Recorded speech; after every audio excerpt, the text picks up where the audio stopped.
It seems like we spend most of our lives trying to figure out who we are. So it's not surprising that some 26 million of us have taken ancestry tests.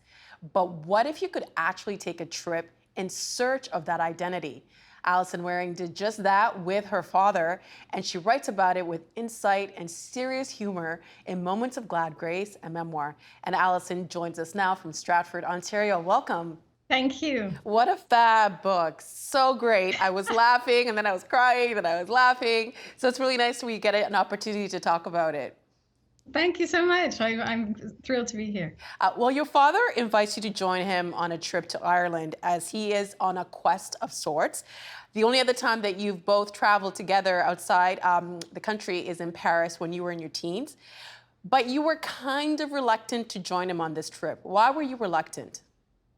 Well, I was thrilled to join him on the trip. I was reluctant to do the genealogical research that he was interested in doing because, I fall asleep at the word genealogy, and I wasn't sure that I'd be able to stomach the libraries and archives.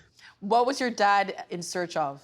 Specifically was looking for documents that related to four families on his mother's side who emigrated from Ireland, and he had very specific he'd done a lot of research in the past, and he had very specific things that he wanted to find out about. Now, he was interested in certain documents and specific pieces of information, which would involve hours and hours and hours of microfilm and combing of family trees and things. And very early on in the book, you write about wanting to mark these moments with your father. Was this sentiment part of why you wanted to take this trip with your dad? I think I recognized he had been recently diagnosed with Parkinson's and was about to turn 80, and I recognized the precious nature of this time together. And so I was aware of that. In fact, that's why I wanted to go. I wanted to spend time with my dad, just the two of us, in a way that we never had before. On a trip to a foreign country by ourselves. And so I was aware of that, but I wasn't sure how I was going to do it. And it was one of those things that bubbled up in the moment.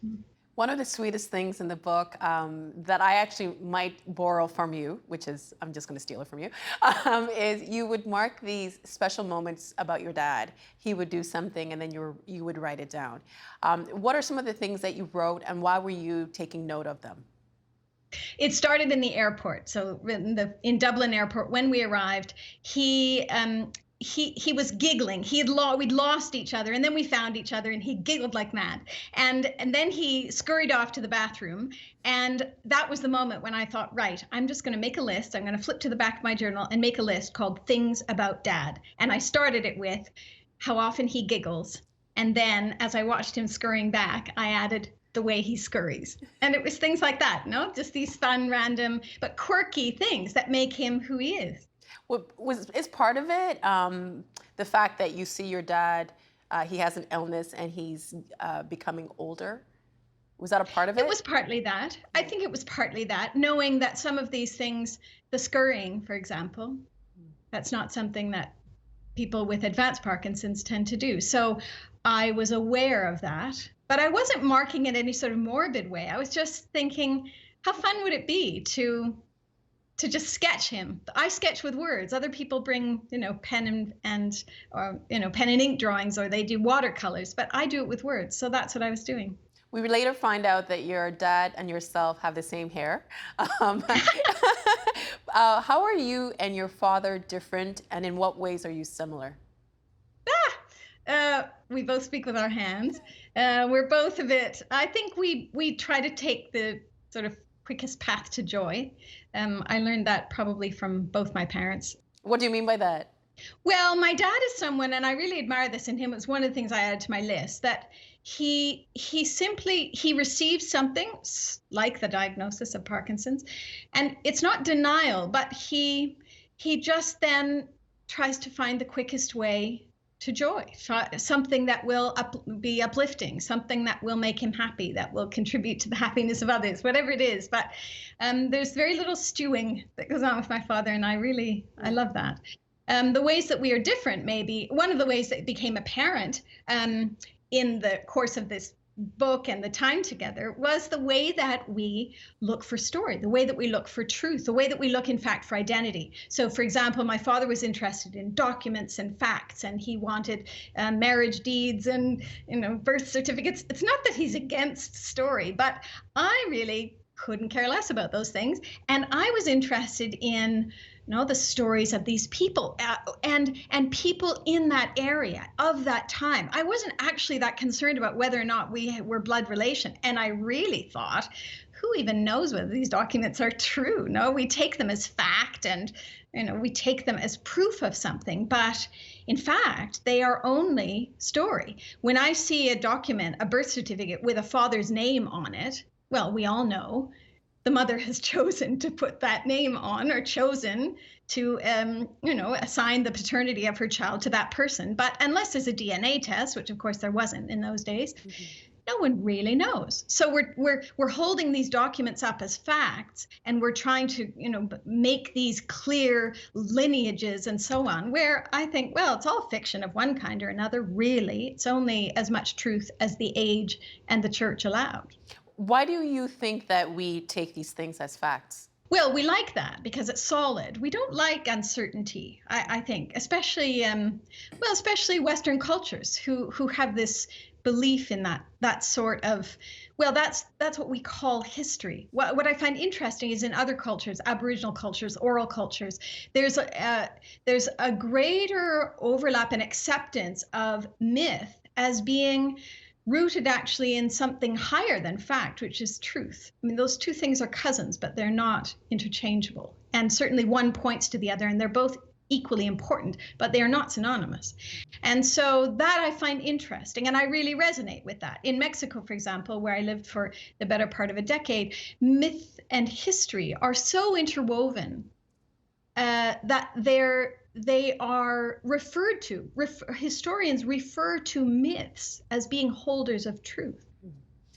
Well, part of this story about your dad's journey with you, it's also the history of Ireland.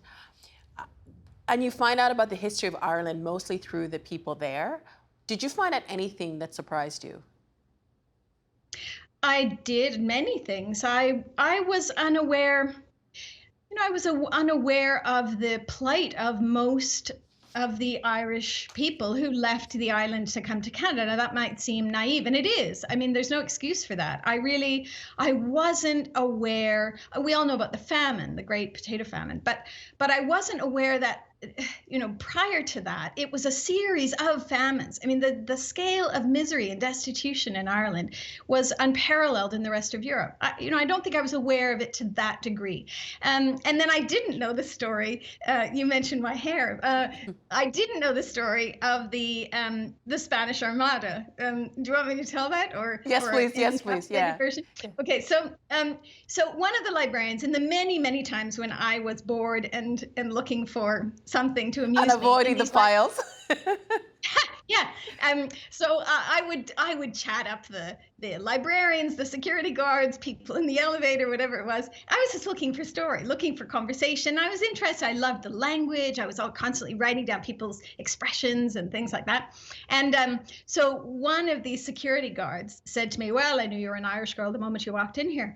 And I said, "Well, hardly. This doesn't scream Irish to me." And he said, "But if you'll indulge me for a moment, I'd be delighted to apprise you of a chapter of Irish history, which will link your hair directly to the shipwrecks of the Spanish Armada." Well, he had me there. I mean, I live for sentences like that. And so he told me about the Spanish Armada. I mean, I'll make it quick, but so they went up and they were attempting to invade England, and then there was a big battle in the Channel, and they sustained heavy damage. Their ships sustained heavy damage, and then they beat a hasty retreat up the North Sea, across over the Hebrides, Orkneys, and down the west coast of Ireland, retreating to Spain. But they cut too close to the rocky shores of Ireland, and most of the ships got washed up and crashed against these rocks, and the men perished, but for a 2-mile stretch of sandy strand in County Sligo, where my people are from. And as it turns out, the crew of those ships washed safely to shore on the gentle sand, and people in that part of Ireland have Uh, this kind of hair. Does that mean that I'm also? Well, actually, my grandfather is Scottish. But I love that story. And that explains, because you said that you spent some time in Mexico. And when you heard that story, it kind of affirmed what you already had a connection to. Well, I mean, this was really a leap of, I don't know if it's logic, but a leap of fantasy where I thought, well, that explains it. I've always loved things, all things Spanish. Learning Spanish is like finding a glove and slipping it on effortlessly. It's This is as much proof as I need. So I went scurrying over to my dad, because I also scurry, and went scurrying over to my dad and said, Dad, I just found out, I just found something incredible that finally explains, because my dad has this hair, but he keeps it very short. That explains this hair at last, because it's been a mystery in the family. And so I told him this story, and he said, "Well, there's no proof of that. There are no documents. There are no birth certificates." And well, But does that kind of, because what you were saying before, so many of us, I think it's 26 million of us have given our DNA to different companies to trying to figure out where we're from. And your father is determined to find out who his ancestors are. And you can't really square why he's so interested in it. Why does your dad's passion make you so uneasy? it's not that it makes me uneasy at all. I mean, I actually I came to an acceptance of it, because what I realized is this is his passion, and we don't always understand the passions of others. But the only thing we have to understand is that they're passionate. No, we just have to admire that they are lit up by something. I mean, how beautiful. Isn't that what life is about? No, finding that. Mhm. And so for some people it's birds. For my father's partner, it's opera. And for my dad, one of the things, he has many, one of the things is genealogy. I mean, he gets such a kick out of it. And so that's it. All I have to do is sit in the presence of that and be uplifted by that. What I just found puzzling, I mean, there were so many things I found puzzling. I just kept asking myself, who cares? Who cares? Because I realized I really don't care who my great, great, great, great, great grandfather's brothers, the nephew was. I don't care. And so what does that information give you? Does it give us anything? And is it possible to rely too much on that? Some people are looking for, they want to be descended from Cleopatra or the Queen or whatever it is. Well, not descended from the Queen, but related. I'm like, you should be somewhere else with a crown somewhere. Anyway. But that's not what my dad was doing. He's not looking for, famous grand people. It's an effort to understand who he is. And in fact, that quest is an extremely noble one. And I think we all have it, and it's primal. We want to know who we are and where we're from and where we belong. That call of belonging, which, if you grew up on the land of your ancestors, you have more naturally. But those of us, in the book, I say so many of us are cultural tumbleweeds. No, we have been uprooted from the land that sang us into existence, or would have sung our ancestors into existence. And so we've been cut off from something absolutely vital and crucial to the understanding of who we are. And we connect with that in different ways. And some people do it through story and song, and others do it through genealogy and documents and ancestry. And I'm game for all of it. It's more, I mean, the fun of writing the book. I played with that conceit, that he's interested in this and that bores me stiff, and he's not interested in story and I am. I mean, there was a certain degree of overlap. Mm-hmm. The thing about those sites, though, is that they're actually not, from my understanding, they're not as accurate as they're billed to be. It's not as though you spit in the tube and then you find out, oh, here's my family tree. No, they line you up with people who have similar DNA, who have also spit in the tube, for example. I mean, that's one of the many things. So of course you're going to find far more matches to people in countries where this is all the rage. And well, there are numerous problems, but that's one of them. So DNA isn't the answer. Well, one of the things, I think sometimes when we go on these quests of our own to find out where we're from, we assume it's going to be all good things. But what happens if it's something that can rock you to the core? You discovered your maternal great-grandfather had a tie to a Canadian residential school. How much of our identity should be derived from our ancestry, even if that history can be shameful? Yeah, that was a shocking revelation, well, discovery that I made actually a year after the trip, because I was writing the book and I was doing research. I started doing some digging around on my own, and I found that connection, which initially uh, I felt as though I just caught on fire. I mean, it was the most horrifying thing to discover, and it was a bit, it was a bit like discovering you had an ancestor who was in the SS or something. I mean, it was horrific. And initially, of course, I just wanted to bury it. And I thought, well, no one else has to know. That was my first instinct. Well, within a few minutes, I realized, okay, that's base. That's cowardly. Actually, what I need to do, I went for a long walk along the ocean. I was living in Vancouver at the time. And by the end of the walk, I'd realized, no, actually, the thing to do, the responsible thing here is to stand up in that and to say, this is where I am from. This is my part of this story. And to take responsibility for that. And then do the things that one does when one tries to be responsible, when has that aim. No, starting with listen, But that, educate yourself. I think that's a really, not to interrupt you, but I think that's, it's hard for a lot of people to come to that point because you hear people saying, well, it wasn't me that did it, it was my ancestors, I wasn't around. How did you get to that point where you did have that viewpoint of, I'm going to listen and I'm going to learn?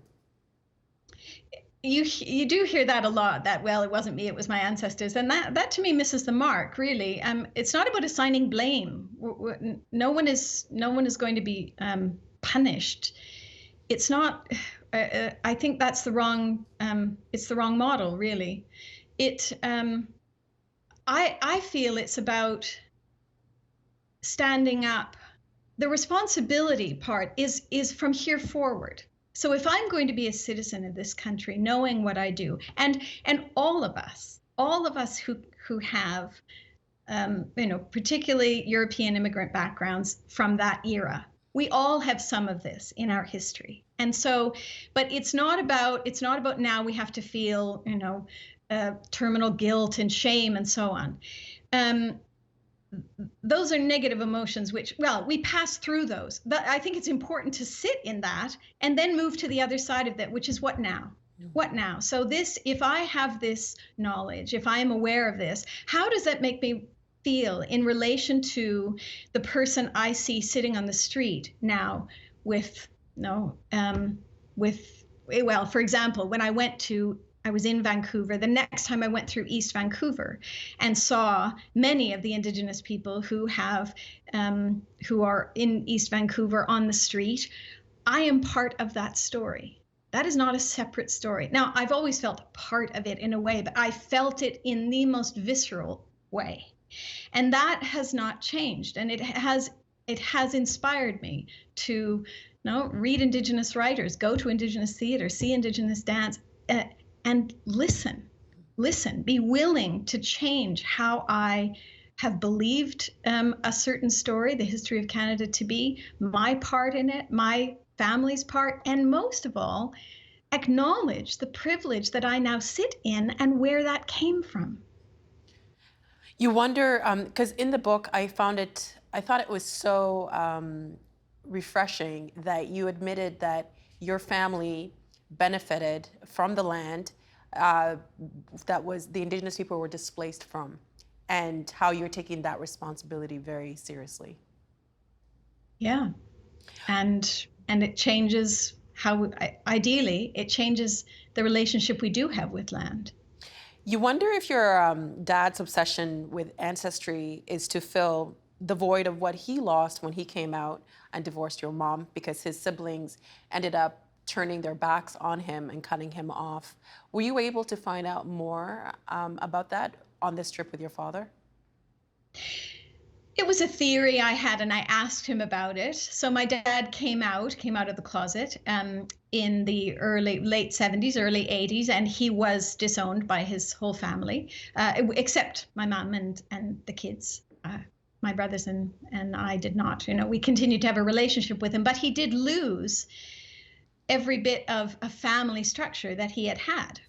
And so I did wonder at one point when I was sitting watching him in one of these pubs, conversing with a third cousin 6 times removed or whatever it was, looking for some connection. I did wonder, is this his attempt to reconstitute something that was taken from him, that he lost? I asked him, and he was curious about that question, but he never. I don't think, it's not a question that we process here. No, whatever is driving him is something far deeper than that. So I don't know the answer to it, but I wouldn't be surprised if it's part of it.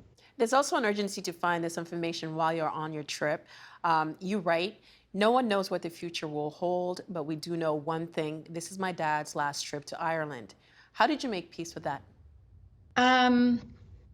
By loving him, by being present when we were together, even though I was distracting myself, of course, when I was meant to be looking at documents. But when we were together, the two of us, sitting across from each other at a pub at the end of the day, or having breakfast together in what would otherwise be a normal moment, even as we passed each other in the hallway, one of us going to the bathroom and the other leaving or something, I tried to be there, to be fully present to that. Because what happens in the most ordinary moments, when we are fully present, when we bring the fullness of ourselves, when we're not anywhere else, something quite transcendent opens, and it can change an ordinary moment into something almost sacred. I want to read something that you write in the book. You write beautifully, by the way, so hopefully my interpretation doesn't ruin it. You write, it never occurred to me before now that my rejection of my British heritage, this lineage, this ancestry, might have felt to my dad like a rejection of him. All those years I spent trying to win his approval, was I actually the one withholding my approval of him? His family and roots, our shared heritage. That is a gut punch. How did you feel when you made that realization? Like I'd been punched in the gut. Yeah. Exactly that. Like so many children, I think I had been trying to please my father or impress him at different points in my life, and I always felt that it was that way. And there was a moment in that trip together that I realized, God, I'm 50 years old and I'm still doing this. I'm still trying to win his approval or something, and I really felt that that was something that he was responsible for. And something, it was, again, I think because I was willing, because it was just being together. That trip was really just about who we were to each other. It was in that sort of moment when you have the revelation, such as I had, where I realized, wait a minute, I've been rejecting him in all of the bad mouthing that I've done my whole life about, British this and British that, and he studied at Oxford and I never took it seriously, and all these things. It never occurred to me that he had, in fact, probably longed to just be loved as he was too. Isn't it a trip that we look at our parents like, one, we owned them, they're our parents, and we forget that they were people before they had us? And that realization kind of just, I think it makes things very clear, more clear. Mm-hmm.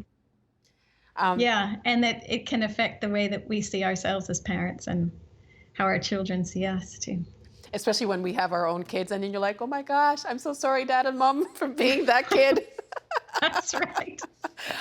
You write, the only people who believe in history are those who are well represented by it. What did you mean by that?